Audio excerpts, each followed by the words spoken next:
Daniel Wappler, votre équipe et vous-même avez décidé de briguer un nouveau mandat. Pourquoi? Non, il faut toujours aller au bout de ce que l'on a commencé. En 2008, nous avions proposé à nos concitoyens un ensemble d'actions destinées à permettre à Villecresnes de se développer et de s'adapter aux contraintes de son temps. Je pense que nous pouvons dire que l'essentiel de ces actions, la grande majorité de ces actions, a été mise en œuvre. Il reste néanmoins à les compléter, à les pérenniser, et c'est pourquoi l'équipe Villecresnes Ambition, qui je le rappelle est composée d'hommes et de femmes qui sont uniquement motivés par le désir de mettre leurs compétences au service de leurs concitoyens, ont souhaité s'inscrire dans la continuité. Des personnes nouvelles vous rejoignent. Comment les choisissez-vous?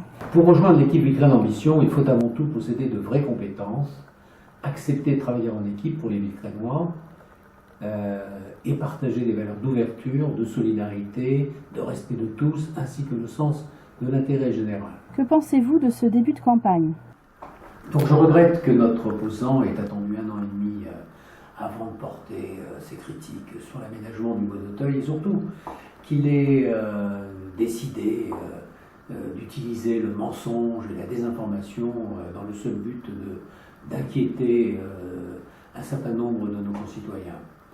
Ainsi, écrire que 70% des logements sociaux seraient attribués par le préfet, c'est tout simplement méconnaître la loi qui limite le quota du préfet à 30%.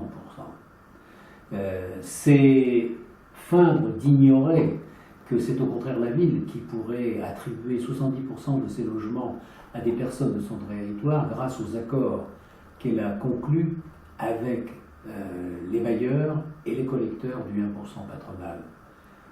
Je regrette également que l'on fasse du logement social le thème central de la campagne électorale en ignorant superbement les 300 personnes qui attendent un logement à Villecresnes. Faire un amalgame entre logement social et personnes à problème est scandaleux. Justement, quelle est la réalité du Bois d'Auteuil? Alors, le Bois d'Auteuil n'est plus un projet à strictement parler, puisque le conseil municipal l'a officiellement voté après 18 mois de concertation poussée et un avis favorable du commissaire enquêteur. Ce nouveau quartier est bien sûr important pour l'avenir de notre ville, car il va nous permettre de supprimer enfin la friche industrielle qui existe depuis tant d'années, de créer de l'emploi. Entre 4 et 5 hectares seront dédiés à l'activité économique et des commerces, de construire un nouveau groupe scolaire, et inutile d'en dire que sans cette opération d'aménagement du Bois d'Auteuil, Villecresnes ne pourrait consentir un tel effort en matière d'investissement, qui pourtant est essentiel pour nos enfants et pour l'aménagement et le désengorgement du centre-ville. Ce nouveau quartier va également nous permettre d'y intégrer le nouveau centre de loisirs d'une capacité d'accueil de 200 places et le site sportif. En matière de logement, il est prévu 162 maisons individuelles et 214 appartements. Sur l'ensemble de ces logements, 236 seront vendus en accession à la propriété et 140 seront destinés à la location sociale, dont 98 seront attribués sur proposition de la ville. Peut-il y avoir une alternative à ce futur nouveau quartier? Pour moi, évidemment non, car 2 options s'offriraient à ceux qui souhaiteraient revenir en arrière. La première consisterait à débourser 7,5 millions d'euros pour racheter à l'EPF le terrain qu'il a acquis à la Poste. Inutile de dire qu'un tel investissement pour posséder une friche reviendrait à se priver de toute action d'investissement dans la mandature. La seconde option serait pire encore, puisque l'EPF pourrait tout à fait décider de garder ce terrain et d'y construire pour le compte de l'État un nombre bien plus important de logements.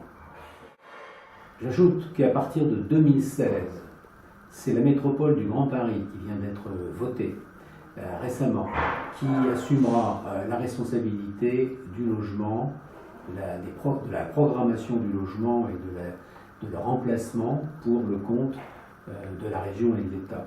Imaginons le risque que Villecresnes courrait si un terrain de 13 hectares était vierge sur son territoire. C'est pourquoi aujourd'hui j'affirme que ce projet de futur quartier, loin d'être une menace, au contraire, nous protège. Quelle est la prochaine étape de la campagne de Villecresnes Ambition? Pour ce qui nous concerne, l'équipe est déjà constituée et nous avons publié les 10 engagements qui, le moment venu, structureront notre programme. Ils sont d'ailleurs disponibles sur le blog et sur la page Facebook de Villecresnes Ambition. À la rentrée, nous irons devant des Villecresnois pour écouter, pour échanger autour de nos propositions. Et pour conclure? Alors pour conclure, je voudrais souhaiter le meilleur possible en 2014 à toutes les familles villecresnoises et les assurer que si en mars ils nous renouvellent leur confiance, les colistiers et moi-même nous mettrons toute notre énergie à satisfaire leurs attentes, à poursuivre le travail entrepris pour faire de Villecresnes une ville qui se développe et se modernise de manière équilibrée.